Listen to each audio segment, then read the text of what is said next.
अस्सलामुअलैकुम। साक्षी खबर में आपका इस्तकबाल है। आज 21 रमज़ानुल मुबारक है। सुर्खियों से पहले सुनते हैं हदीस शरीफ। बिस्मिल्लाहिर्रहमानिर्रहीम। हुजूर अकरम सल्लल्लाहु अलैहि वसल्लम का इरशाद मुबारक है, 3 आदमियों की दुआ रद्द नहीं होती, रोज़ेदार की इफ्तार के वक्त, आदिल बादशाह की और मजलूम की। और अब सुर्खियां। विशाखा स्टील प्लांट को खानगिया या नहीं जा रहा है, मरकजी वजीर फग्गन की वजाहत।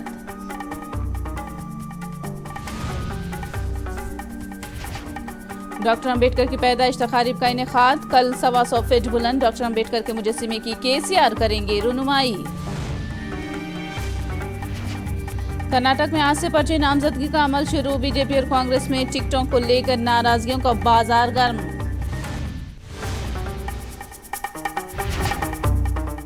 गुंटूर कृष्णा अजला में गरीबों को सुप्रीम कोर्ट से राहत नसीब हुई है। अमरावती के गरीबों को मकानात की अराजी की फराहमी केस में सुप्रीम कोर्ट ने मुस्बत रद्द-ए-अमल जाहिर किया है। अमरावती के किसानों के नखाब में तेलुगु देशम के अफराद की जानिब से दायर करदा दरख्वास्त की समाअत करने से अदालत ने इनकार कर दिया, जिसके बाद अमरावती के किसानों ने SLP को वापस ले लिया। आने वाले महीने की 19 तारीख को हुकूमत काउंटर हलफनामा दाखिल करने वाली है। AP हुकूमत की जानिब से 17 अप्रैल को विजयवाड़ा में दावत इफ्तार का एहतमाम किया जा रहा है। AP के नायब वजीर आला अमजद बादशाह ने ये बात कही। उन्होंने इस ज़िमन में इंतजामात किए जा रहे हैं ये बताया। उन्होंने तमाम मुसलमानों से इस दावत इफ्तार में शिरकत की गुजारिश भी की। अरेंजमेंट्स कल से ही शुरू हो गए हैं। कल ही वो साइट फाइनल हुई है। डिस्ट्रिक्ट कलेक्टर साहब, CP साहब, पूरे जितने भी वेलमपल्ली श्रीनिवास साहब, पूरे रुहुल्ला साहब, पूरे MLAs इंचार्जस, पूरे लोग जाके वो विद्याधरपुरम का स्टेडियम का जो साइट था, तकरीबन 10 एकड़ ज़मीन है, उसको हमने फ़ाइनल किया है और वहाँ पे काम ज़ोर शोर पे काम चल रहा है। और उसके बाद तकरीबन 15,000 से 20,000 तक ये दावत इफ्तार में मुसलमान मेरे भाई बहन सब आएंगे बोल के एक उम्मीद है और उन सब के लिए बेहतरीन सा इंतज़ाम भी वहाँ पे हो रहा है। इफ्तार के बाद वहाँ पे दावत का भी इंतज़ाम किया गया है। मैं तमाम लोगों से फिर एक बार आजिज़ाना गुजारिश करता हूँ कि आप सब उस दावत इफ्तार में शिरकत फरमा के और उस दावत इफ्तार को कामयाब करना, बल्कि आप सबसे मैं आजिज़ाना गुजारिश करता हूँ। दोनों तेलुगु रियासतों में चंद्रबाबू ही अमीर तरीन सियासतदान हैं। ADR इदारे ने इस बात का इंकशाफ किया है। एसोसिएशन फॉर डेमोक्रेटिक रिफॉर्म्स नामी इदारे ने अपनी रिपोर्ट में निशानदही की है कि मुल्क में तीसरे अमीर तरीन MLA चंद्रबाबू नायडू हैं। बाबू की जानिब से बाकायदा ऐलान करदा असासे-जात की मालियत तकरीबन 668 करोड़ बताई गई है। मुल्क भर में बाबू तीसरे अमीर तरीन MLA हैं, जबकि पहले मुकाम पर कर्नाटक BJP के MLA नागराजू है। उनके बाद दूसरे नंबर पर कर्नाटक कांग्रेस के सदर DK शिव कुमार दूसरे मुकाम पर है और बाबू को ADR इदारे की जानिब से अमीर तरीन MLA का ऐलान किए जाने के बाद भी येलो मीडिया इस खबर को छुपा रहा है। मरकजी वजीर फग्गन सिंह ने विशाखापट्टनम स्टील प्लांट के ताल्लुक से वजाहत की। मरकजी वजीर ने कहा कि मरकज विशाखापट्टनम स्टील प्लांट को खानगियाने की सिमत पेशरफ्त नहीं कर रहा है। उन्होंने कहा कि हुकूमत फिलहाल विशाखापट्टनम स्टील प्लांट को खानगियाने के मुकाबले इसे मुस्तहकम करने पर तरजीह दे रहा है। उन्होंने कहा कि हुकूमत की पहली तरजीह है कि RINL राष्ट्रीय इस्पात निगम को मुस्तहकम करना है और कानूनी के मसाइल को हल करना है। मरकजी वजीर फग्गन विशाखापट्टनम स्टील प्लांट में मुनाकिदा प्रोग्रामों में शिरकत के बाद मीडिया से बात कर रहे थे। आपने प्रदर्शित किया है, इसके कारण आज बड़ी संख्या में लोगों को हम रोजगार उपलब्ध करा पा रहे हैं और आज ये चौथे चरण का काम हमारे वाइजैक विशाखापट्टनम के अंदर हुआ है। व्यक्तिगत तौर से मैं और प्रधानमंत्री जी को इसके लिए सभी हमारे नौजवान रोजगार मित्रों की ओर से बहुत बहुत बधाई देता हूँ। Sir, what is your stand as a steel minister, what is your stand on steel plant privatization and workers going to agitate against privatization of steel plant for last 2 years? देखिए, ये जिस समय लिस्ट हुआ एक process है। देखिए, इसमें आज की तारीख में कोई इस प्रकार का विषय नहीं है। ये बात आपके ध्यान में होना चाहिए। जब कोई नया यूनिट प्रारंभ होता है तो लोगों को ऐसा लगता है। आज इसी प्रकार की परिस्थिति वाईजैक के अंदर है, RNL के अंदर है। मैं आपको इस बात के लिए ये कहना चाहता हूँ कि इस प्रकार का आज के समय में, आज की तारीख में कोई हमारी कोई इच्छा नहीं है और ना इस प्रकार का कोई प्रोसेस है। इसको मुझे लगता है हम और बेहतर हम इसके लिए आने वाले समय में करने वाले हैं। हरियाणा के लिए जो संभावनाएं बन रही है, माइनिंग का जो हमारे सामने प्रॉब्लम था आपने प्रदर्शित किया है, इसके कारण आज बड़ी संख्या में लोगों को हम रोजगार उपलब्ध करा।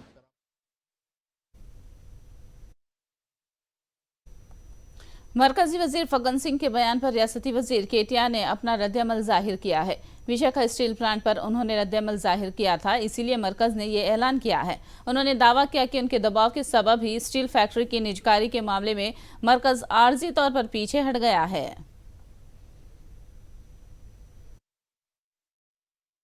కేసీఆర్ గారు మొన్న ఒక మాట మాట్లాడారు. విశాఖ ఉక్కు విషయంలో గట్టిగా మాట్లాడిన నాయకుడు కేసీఆర్ ఏమన్నారు? మీరు అధికారం ఉంది కదా, అమ్ముతుండ్రు కదా, ఎట్లా అమ్ముతారో మేము కూడా చూస్తాం, తప్పకుండా ఇది విరమించుకోవాలి. అదానికి ఇచ్చిన బైలదిల్లా గన్ల వల్ల ఇటు బయ్యారంలో ఉక్కు ఫ్యాక్టరీ పెడతలేరు, అటు వైజాగ్ని అమ్మేస్తున్నారు. మీరు ఎట్లా చేస్తారో చూస్తాం, మేము కూడా అవసరమైతే మా సింగరేణిని పంపుతా అన్నాడు. గంతే, సింగరేణిని పంపి అధ్యయనం చేయిస్తా అన్నాడు. ఇప్పుడే స్టేట్మెంట్ వచ్చింది కేంద్ర ప్రభుత్వానికి, మేము తాత్కాలికంగా స్టీల్ ప్లాంట్ను అమ్మే ప్రతిపాదన విరమించుకుంటున్నాం. అంటే దెబ్బ అంటే అట్లుంటుంది, ఎట్లుంటుంది అంటే అట్లుంటుంది అన్నట్టు. एपी के साबिक वजीर पैरनी नानी ने हरीश राव की तनकीदों को मुस्तरद कर दिया। उन्होंने रिमार्क किया कि जब कभी हरीश राव केसीआर से नाराज होते हैं तो उसका गुस्सा व असर कांग्रेस पर निकालकर भड़ास पूरी कर लेते हैं। ఎంతసేపు హైదరాబాద్ను సిద్దిపేటలో తిత్తే చాలండి సోకు. మాకు ఉన్నారు ఫ్రెండ్స్, సత్తనారా బాబు వెళ్తాం, ఈ మామ అల్లుళ్ళు వెళ్తాం మేము సస్తనం అని చెప్పి వాళ్ళు చెబుతున్నారు. రోడ్లు లేవు. ఒక సిద్దిపేటలో రోడ్లు ఉంటే అన్ని చోట్ల రోడ్లు ఉన్నట్టే హైదరాబాద్లో రోడ్లు ఉంటాయి. హైదరాబాద్లో ఇంకా రోడ్లు లేని పది తీసుకెళ్తాం. దారుణాతి దారుణంగా మురుక్కాల వ్యవస్థ లేని ఇంట్లో ఇంట్లో స్నానం చేసి నీళ్లు రోడ్ల మీద పారుతున్నది. మూసీ నది కంటే గొప్పగా పారుతున్నటువంటి మురుక్కాలను చూపిస్తాం. మీ మామగారిని తిట్టాలంటే డైరెక్ట్గా తిడితే చాలు కదా, మాతో తిట్టిస్తాం ఎందుకు? మాటకి కేసీఆర్ని తిట్టాలంటే మమ్మల్ని మాతో తిట్టించాలా? డెలిబరేట్గా మామ మీద ఎప్పుడు కడుపు రగిలితే అప్పుడల్లా మమ్మల్ని గెలుగుతూ ఉంటాడు. इफ्तार की मुकद्दस दावतों का भी बाबू सियासी इस्तेमाल कर रहे हैं। एमएलसी भरत ने चंद्रबाबू पर शदीद तनकीद की। उन्होंने वाजे किया कि आंजी हानी वायएसआर और वायएस जगन ने ही मुसलमानों की तरक्की के लिए इक़दाम किए हैं, बाबू ने कुछ भी नहीं किया है। एपीएमडीसी चेयरपर्सन शमीम असलम ने कहा कि एपी में नायब वजीर आला, कौंसिल की डिप्टी चेयरपर्सन, मेयर, कई कॉरपोरेशनों के चेयरमैन के ओहदों पर मुसलमानों को फायज किया गया है। డిప్యూటీ సీఎం ఇచ్చారు అమ్జద్ బాషా గారికి, మళ్ళా శాసన మండలిలో డిప్యూటీ చైర్మన్ ఇచ్చారు జకియా ఖానం గారికి, మళ్ళా చైర్మన్ను కార్పొరేషన్ చైర్మన్లు దాదాపు 10కి పై చిలుకు ఇచ్చారు. ఇన్ని ఇచ్చి అందరికీ ఉన్నత స్థాయిలో అందరూ మంచిగా ఉండాలా ముస్లిమ్స్ అని కోరుకునే జగనన్న ఎక్కడ ఏమీ ఇవ్వకుండా పోయి ముస్లిమ్స్ను అనగదొక్కి పెట్టాలా అనుకున్న చంద్రబాబు నాయుడు గారు ఎక్కడ? हैदराबाद के निम्स अस्पताल में जेर इलाज चेमलापाडू के जख्मियों से रियासती वजीर केटीआर ने मुलाकात की। डॉक्टरों से मिलकर उन्होंने जख्मियों की सेहत के बारे में तफसीलात हासिल की। इस मौके पर उन्होंने जख्मियों के खानदान वालों से बातचीत करके उन्हें भरोसा दिलाया। केटीआर ने तयक़ुन दिया कि मुतासरीन की मदद के लिए वजीर आला केसीआर और वज़रा सब उनके साथ हैं। केटीआर के दौरे पर एमपी नागेश्वर राव, रियासती वजीर अजय कुमार और एमपी वी रविचंद्र व दीगर मौजूद थे। तेलंगाना हुकूमत की जानिब से हैदराबाद में डॉक्टर अम्बेडकर की यौम पैदाइश तकरीब धूमधाम तरीके से मनाई जा रही है। एनटीआर गार्डन्स के पास डॉक्टर BR अम्बेडकर का तवील अकामत मुजस्सिमा तेलंगाना हुकूमत ने तामीर किया है। वजीर आला केसीआर कल हुसैन सागर के रूबरू तामीर करदा डॉक्टर अम्बेडकर के मुजस्सिमे की रुनुमाई अंजाम देंगे। 125 फीट लंबे इस मुजस्सिमे पर क्रेन के जरिए फूल का हार डाला जाएगा और हेलीकॉप्टर से फूल बरसाए जाएंगे। इस सिलसिले में बड़े पैमाने पर तैयारियां की गई हैं। एमएलसी कविता ने सोकेश चंद्रशेखर की जानिब से व्हाट्सएप पर उनसे मंसूब चैटिंग से इजहार बेताल्लुक़ी जाहिर की है। कविता ने बरहमी जाहिर करते हुए कहा कि सोशल मीडिया पर बीआरएस के ताल्लुक से झूठा प्रोपेगेंडा किया जा रहा है। उन्होंने सोकेश चंद्रशेखर की व्हाट्सएप चैटिंग को जाली और झूठा करार दिया। कविता ने कहा कि वो सोकेश चंद्र नामी किसी शख्स को नहीं जानती और ना ही उससे कोई राब्ता रहा है। कविता ने इल्जाम लगाया कि बाज़ मीडिया ग्रुप्स झूठी खबरें फैला रहे हैं। सिंगरेनी कोल बेल्ट में गर्मी की शदीद लहर का सिलसिला जारी है। भोपालपल्ली में आम शहरियों समेत सिंगरेनी के मुलाजिमीन भी शदीद गर्मी की जद में हैं। सुबह 10 बजे के बाद सड़कों पर निकलने से लोग कतरा रहे हैं। सुबह के औकात में ही सड़कें सुनसान नजर आ रही हैं। एक तरफ सिंगरेनी, दूसरी तरफ काकतिया थर्मल प्रोजेक्ट से रोजाना का दर्जे हरारत 40 था 45 डिग्री दर्ज किया जा रहा है। गर्मी की शिद्दत के सबब सिंगरेनी मुलाजिमीन ने औकात में तब्दीली करने की हुकूमत से अपील की है। ఇప్పుడు ఇంకా ఎండలు రోజు రోజుకింత పెరుగుతున్నాయి.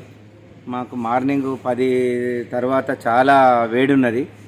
మళ్ళీ దీని టైమింగ్ సెకండ్ షిఫ్ట్లో కూడా డ్యూటీకి ఎండలు రావాల్సి వస్తుంది. దీన్ని అడుగుతున్నాం కానీ మాకు టైం కొంచెం 8 గంటల టైం కానీ చేంజ్ చేస్తే బాగుంటుందని అనుకుంటున్నాం. టైం మారుస్తారు ఎందుకంటే ఎండలు తీవ్రత ఉంటాయి కాబట్టి టైం మార్చే ఆలోచన కూడా ఉంటుంది కంపెనీకి. 250 నుండి 60 మంది దాకా ఉంటారు. ఇది పర్మనెంట్ కార్మికులు. సిఎల్ కూడా ఒక 50 మంది దాకా ఉంటారు. వాళ్ళందరూ బాగానే పనిచేస్తున్నారు కాబట్టి వేసవిలో ఎలాంటి ఇబ్బంది లేకుండా చూస్తుంది కంపెనీ.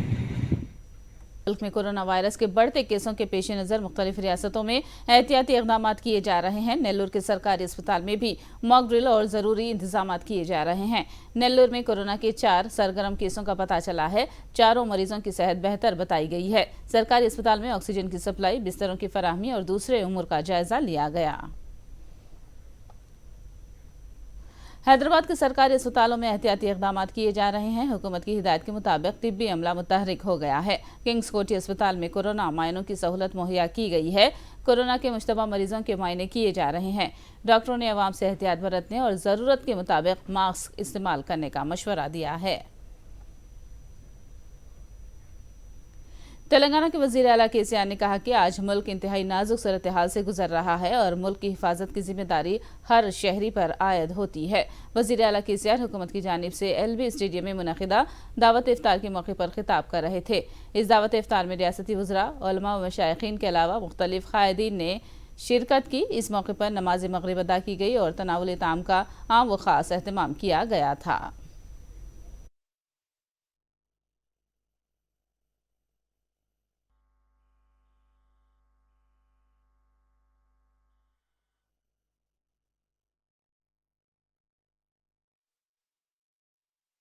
आज एक अजीब दौर से गुजर रहा है, ये हम तमाम लोग जानते हैं।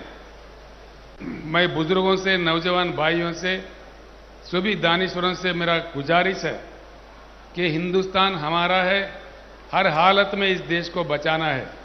छोटे छोटे मुश्किल तो आते रहेंगे, इंशाअल्लाह आपका ताउन हो, लड़ते रहेंगे आखिर तक। ये टेम्पररी फेज है, कुछ होने वाला नहीं है। असलियत का, इंसाफ का आखिर में जीत होगा। इसलिए मैं बिलीव करता हूं, जब तेलंगाना के लिए लड़ रहा था, यही बात मैं बार बार कह रहा था कि अल्लाह के घर में देर है लेकिन अंधेर नहीं है। इसीलिए बिल्कुल हम आगे बढ़ेंगे। ये देश सभी का है, ये देश हमारा है। इस देश को महफूज रखेंगे। इसमें हम अपने आखिरी खून का बूंद तक भी लड़ते रहेंगे, लेकिन कहीं कॉम्प्रोमाइज नहीं होंगे। इसका हमारे गंगा जमुना तहजीब, हमारा देश के परंपरा, हमारे तारीख, इसको कोई भी बदल नहीं सकता। बदलने का कोई कोशिश किया वो खत्म हो जाएगा, लेकिन देश खत्म कभी नहीं होगा। इसमें मेरे बात पे विश्वास रखिए। निजामाबाद जिले के बोधन में मकामी MLA आमिर शकील और उनकी अहलिया ने बोधन के 20,000 गरीब खानदानों में रमजान पैकेज तकसीम किया, जिसमें मियाँ बीवी के लिए 2 जोड़ी कपड़े, अशिया ज़रूरिया और ईद के लिए शीर खुरमा बनाने के अज्जा शामिल हैं। हर साल आयशा ट्रस्ट की जानिब से रमजान तोहफे की तकसीम अमल में आती है। आयशा वेलफेयर ट्रस्ट के बारे में ये बोलना चाहूँगी कि हर गरीब लोगों को, हर रिलीजन के हर गरीब लोगों को, हर बच्चों को, हर बड़ों को, हर बूढ़ों को इससे फ़ायदा मिलता है। तो मैं इससे पहले भी बोल चुकी हूँ, अभी भी बोल चुकी हूँ, और आने वाले दिनों में एक और भी प्रोग्राम आ रहा है। जिस तरह मुस्लिम बच्चों के साइकिल कल करे हैं, उसी तरह नॉन मुस्लिम्स का भी बच्चों का एक प्रोग्राम आ रहा है आने वाले महीनों में, जून में हॉलीडेज़ के बाद। वो भी प्रोग्राम इंशाल्लाह हम बहुत धूम से करेंगे। Thank you. प्रोग्राम है तमाम गरीब लोगों को, यहाँ पे हज़ारों की तादाद में बोधन कॉन्स्टिट्यूंसी में तकरीबन 25 साल से ये सिलसिला चल रहा है। इसमें जो है कोई सियासी इसमें कोई चीज़ नहीं है, सिर्फ जो है आवाम की, गरीब आवाम की खिदमत करने के उससे जो है ये काम अंजाम देते आ रहे हैं। मौलाना अबुल कलाम आज़ाद ट्रस्ट की जानिब से मदरसे मनवेल हुदा में जलसे दस्तारबंदी मुनाकिद किया गया, जिसकी सदारत मौलाना वसीउद्दीन नदवी ने की है। इस मौके पर तलबा ने अपना तालीमी मुजाहिरा पेश किया। जलसे के मेहमान खुसूसी AP हज कमेटी चेयरमैन गौसुल आजम ने अपनी तकरीर में कहा कि दीन और दुनिया की तालीम मदरसों में फराहम करने से एक अच्छी पेशरफ्त है। उन्होंने अंग्रेजी और दीगर ज़बानों में इस्लाम की तबलीग पर जोर दिया है। इस प्रोग्राम में IPS ऑफिसर शीरीन भी मौजूद थी। ये बच्चे आगे जाकर ऐसे बनेंगे, हीरे मोती के जवाहरात से भी ज्यादा कीमतदार बनेंगे, क्योंकि जब कुरान की एक तफसीर बोलना चाहता है वो आदमी इंग्लिश समझता है, या कुरान की एक बात को तफसीर में बतलाकर बोलना चाहता है, वो आदमी के पास इंग्लिश ही जानता है, तो इंग्लिश में बोल सकता है ये बच्चा, तेलुगु में बोल सकता है ये बच्चा, हिंदी में बोल सकता है ये बच्चा। कुरान ऐसी किताब है, अल्लाह सुब्हान ताला ने इस किताब को किसी पहाड़ पर उतारा होता तो रेजा रेजा बन जाता। ये खुद कुरान की आयत है, वैसा एक किताब, वैसी एक किताब को इसके अंदर दीन है, दुनिया है, और आगे जाकर इसमें लॉ है, टैक्स है, भाईचारगी है, पड़ोसियत है, हर लाइन का है। हिंदुस्तान में कोरोना के केसों में रोज बरोज इजाफा ही होता जा रहा है। पिछले 24 घंटों में 10,158 कोरोना के मामले दर्ज किए गए हैं। तकरीबन 8 महीने बाद इतने ज्यादा केसेस दर्ज किए गए हैं। फिलहाल दिल्ली में कोरोना मामलात की मुस्बत शरह 4.42% है। फिलहाल हिंदुस्तान में 44,998 एक्टिव केसेस मौजूद हैं। मरकज ने कोरोना के बढ़ते केसों के पेश नज़र आवाम को चौकस रहने और एहतियात बरतने का मशवरा दिया है। कर्नाटक असेंबली इंतखाबात के लिए पर्चे नामजदगियों का अमल शुरू हो चुका है। पर्चे दाखिल करने की 20 अप्रैल आखिरी तारीख है। कर्नाटक में अब तक किसी भी पार्टी ने 224 उम्मीदवारों के नामों का ऐलान नहीं किया है। बीजेपी ने 212 हलकों पर, कांग्रेस ने 166 और JDS ने 93 हलकों के लिए अपने उम्मीदवारों के नामों का ऐलान किया है। बीजेपी की दूसरी फहरिस्त के बाद नाराजगियां सामने आ रही हैं। टिकट न मिलने के सबब चंद सीनियर कायदीन समेत चंद मौजूदा MLAs पार्टी छोड़ने की फिराक में है। वहीं कांग्रेस की सूरत हाल भी मुख्तलिफ नहीं है। इसी वजह से तीसरी फहरिस्त में ताखिर हो रही है। याद रहे कि 10 मई को कर्नाटक असेंबली इंतखाबात होने वाले हैं और 13 मई को वोटों की गिनती अमल में आएगी। भटिंडा मिलिट्री स्टेशन में एक आर्मी जवान ने आज खुदकुशी कर ली। बताया जाता है कि फौजी जवान ने अपने सर्विस रिवॉल्वर से इंतहाई कदम उठाया है। महलूक फौजी जवान की शिनाख्त लघुराज शंकर के तौर पर की गई है। ये फौजी जवान ने ऐसे वक्त खुदकुशी की जब चंद दिनों पहले ही भटिंडा मिलिट्री स्टेशन में होने वाली फायरिंग में 4 जवान हलाक हुए थे।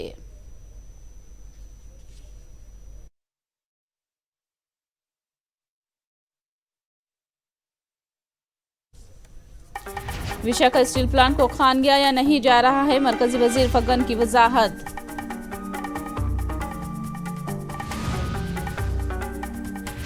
डॉक्टर अंबेडकर की पैदाइश तकारीब का इनेकाद कल 125 फीट बुलंद डॉक्टर अंबेडकर के मुजस्सिमे की KCR करेंगे रोनुमाई। कर्नाटक में आज से पर्चे नामजदगी का अमल शुरू। बीजेपी और कांग्रेस में टिकटों को लेकर नाराजगियों का बाजार गर्म। साक्षी खबर में फिलहाल इतना ही। साक्षी टीवी पर खबरों का सिलसिला जारी रहेगा।